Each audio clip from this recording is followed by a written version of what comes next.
Back again for another episode of the Tate's Take YouTube show. It feels like it's been a long time since I recorded a video last. I was thinking about it today and I was like, I feel like from the couple first weeks and even preview videos and sports betting insight heading into this year, all those episodes we posted, it feels like those were really quick between them. This feels like it was forever between the last show on September 4th and tonight, September 11th. A little later than normal. Unfortunately, some bad luck today. Went played pickleball with some friends and then had a flat tire. So I don't know. Someone slashed my tires. I'm not sure what happened, but we're here. We are live. Please subscribe to the YouTube channel. We're at 16 subscribers. We have not gained any since the last show, and that's okay. I know that there's a lot of people tuning in, and people are really liking the Instagram reels. Last weekend, there was none of them, okay? There's some reasons behind that. My grandma, 99th birthday there, so I was gone for most of the day there earlier. And then I was at the Michigan State Boston College game. Huge win for the Spartans in double overtime. And by the time I got home, it was like 12:30 in the morning, and I was tired. I'm just going to be honest with you guys, very tired. So we should have some more of those this weekend. I'm going to Michigan State Youngstown. They had 3 straight home games start the year, and then they won't have a home game for a while. So we are back. Subscribe to the channel if you can, and tell your friends about it. Sports betting's been good. We are up 6 units through the first 2 weeks. That's really good. A lot of people that track sports betting, units are a big thing. And we gave out 4 spread picks last week, and we went 2-2 on those. Some very close losses on that. SMU was one of them. They lost in overtime to Baylor. Unfortunately, I didn't get to watch a lot of that. And then the money line parlay came down. It had some sweats on it. Syracuse was losing to UConn. They won. And then the Spartans beating Boston College. So doing really good on those picks. We are, like I said, making money for you if you are tailing them. And if you're not, that's fine. You don't have to bet. It's not something you have to do. So a lot of big games last weekend. Some big upsets. South Florida beat Florida. That was a game that, you saw South Florida beat Boise State in week 1. We're going to talk about them in a couple of minutes, previewing some games this week. But huge win going into Gainesville, winning that game. Florida fans obviously are all disappointed and down and calling for Billy Napier's job. Maybe South Florida is just really good. We're going to get to see this weekend if they can continue to prove themselves versus Miami. But some fun games last weekend. Michigan obviously lost to Oklahoma. I didn't get to watch any of that. My cousin and I were at the game. He's a Michigan fan, following it on his phone. It just didn't seem like they could get anything going on offense, and they didn't do bad against John Mateer, but he still did a lot. So that's a loss for Michigan. I mean, the experts thought they would lose given the spread and everything, but some big games. But I want to get into this week because we're jam packed. There are lots of games in week 3. Crazy, we're already in week 3, guys, but it's a lot of fun. So tomorrow you will see on the social media platforms the picks of the week. I have a lot lined up that I like. Still waiting. FanDuel is where I try to do a lot of these, and I post all the lines from FanDuel that I use for the graphics we show here in a second. But lines change a lot, so just keep an eye on them. It's very important in football, to pay attention. If you have a 2.5 spread and that moves up to 3.5, if you think that team is going to win, then a 2.5 spread is really good. A 3.5, it's a little different because they could lose, they could win on a field goal and you lose the bet. So just things that if you're new to it, keep an eye on. So this week, lots of big games, and there's a lot of games that I didn't make graphics for that are big games I want to talk. Clemson and Georgia Tech. They're the first one I want to talk about. It's at 12 o'clock. Clemson going to Georgia Tech. They're only 3.5-point favorites. This is a big upset spot for Clemson, but given the line, it's not really an upset. They struggled last week against Troy. Haynes King, Jamal Haynes, really good team there. Brett Pry leads a really good team there in Georgia Tech, and that's not their coach. Brett Pry is Virginia Tech's coach, just getting some guys confused. Georgia Tech has a really good program there, and Clemson, they better be careful. It's almost a must-win for Clemson, I think, just given the LSU loss to start the year, the bad week 2 against Troy. They got to win it. And a lot of people, a lot of national experts are all over Georgia Tech. The line, I believe, opened at 5.5 this week. It's already down to 3.5. So that tells you what the public's trending to. But hey, if you think Clemson is what you thought they were coming into the year, they should win that game. And that's something that you should value when you're looking at your board for this week. The next game I want to talk about in terms of kind of go in time order here. Wisconsin plays Alabama. I know there's some people that I've talked to think this is a potential upset spot for Alabama. I don't. I think Wisconsin is one of the worst teams in the Big Ten this year. Billy Edwards, their quarterback, unknown if he's going to play. Doesn't sound like he will. Trending negatively there with his injury he had in week one. Guys, Alabama, yes, they looked bad against Florida State. They didn't show what Alabama shows.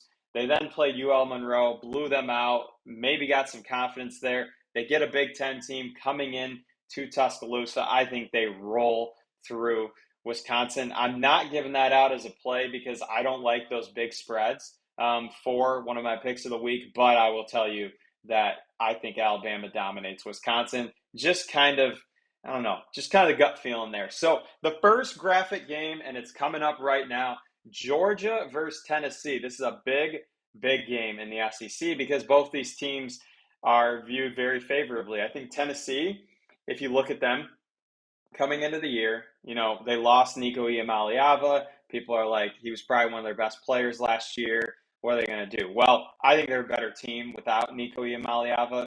Quite honestly, I look at him and I think he's a head case. He is not doing good at UCLA. He was getting a lot of money. He demanded more money. I understand that's the climate of college football a little bit now with NIL.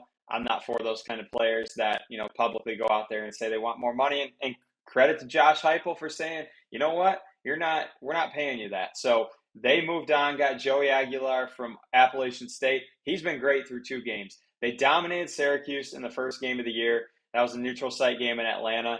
And then last week, they played East Tennessee State, and they dominated them as well. So Georgia, on the other hand, as always, really good defense. They look really good. They played against Austin P and Marshall and looked really good defensively. I will say offensively, I have questions. I think Gunnar Stockton is an okay quarterback. I think they have really good running backs in Nate Frazier.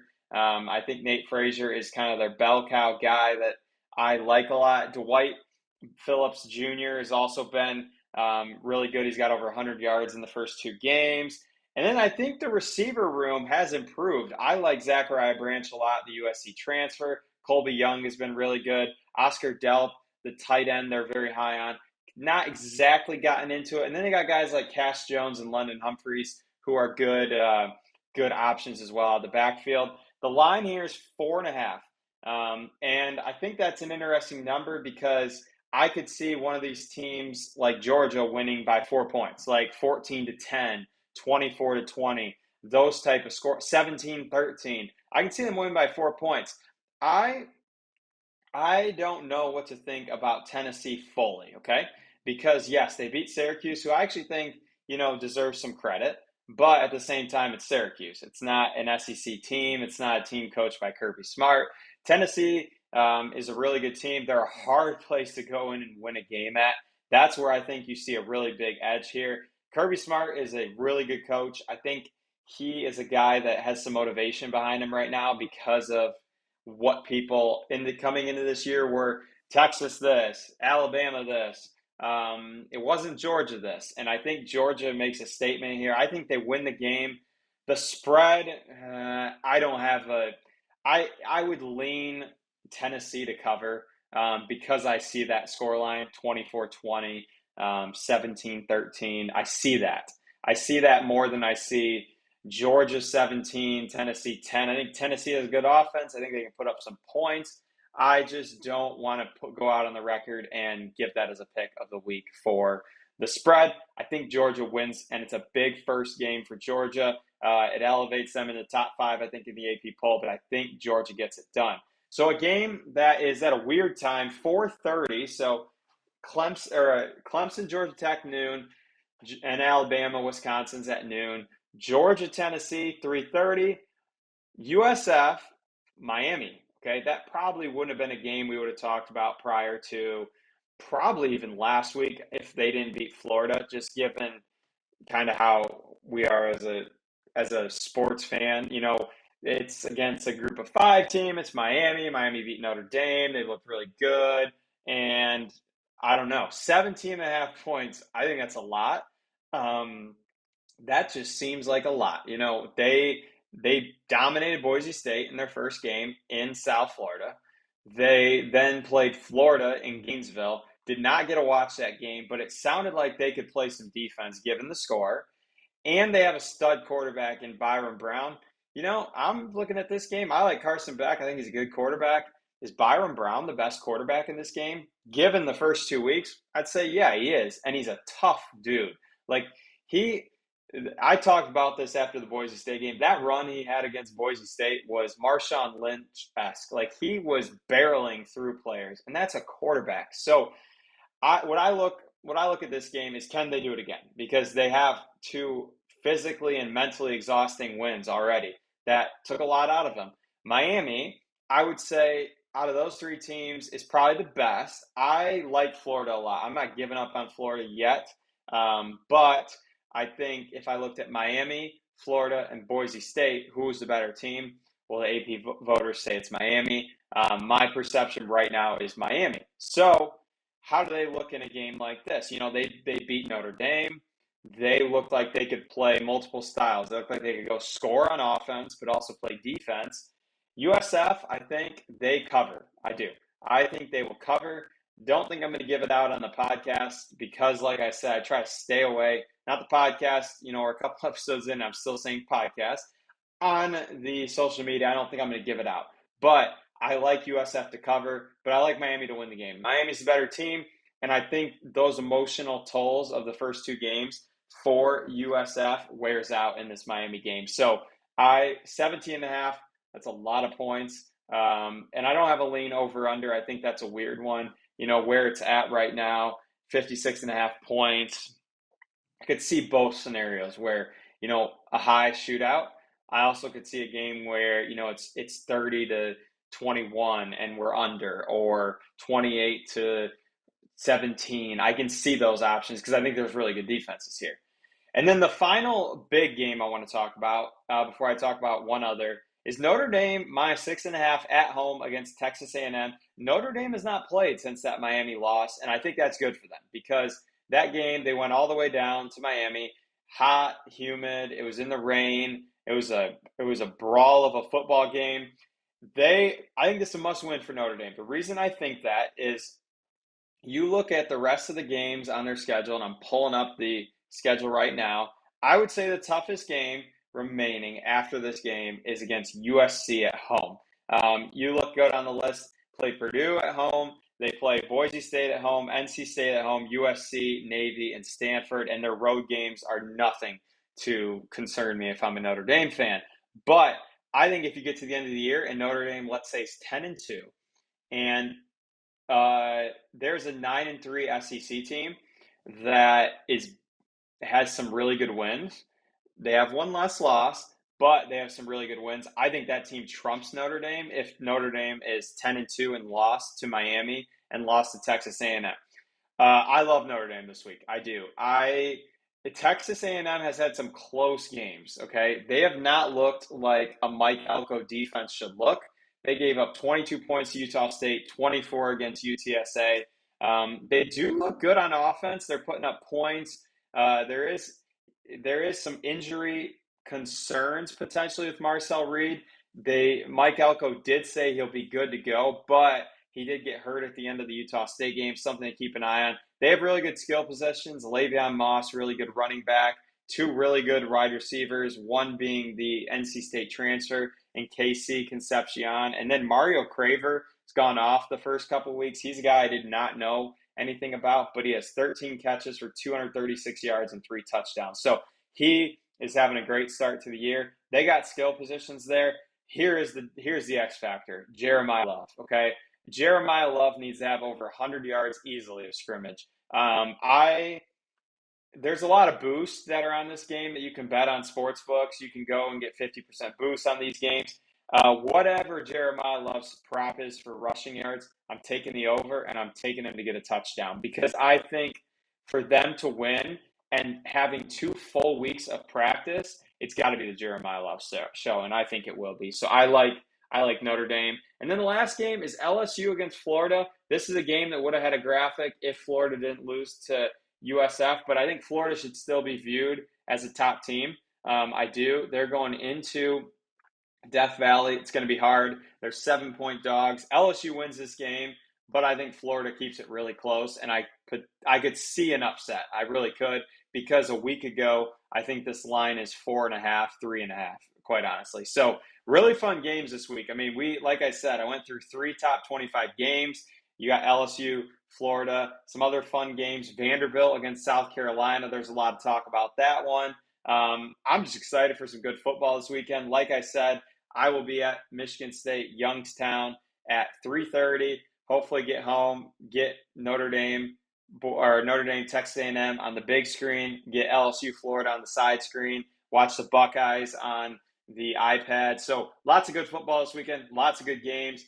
Tune into the Instagram and Twitter tomorrow. Tate's Take is where you can find that at social media.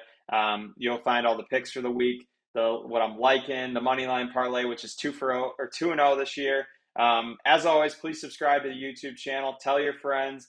Let me know in the comments what you think. Let me know if you've tailed any of my picks this year. And some of those over-unders are looking really good right now. Florida State's off to a hot start. Michigan's unders looking much better after losing to Oklahoma. Kansas State, not going good for me. They lost to Army last week, so they're 1-2. But lots of fun, lots of beautiful football. It's been a tough week in the world with stuff that happened yesterday.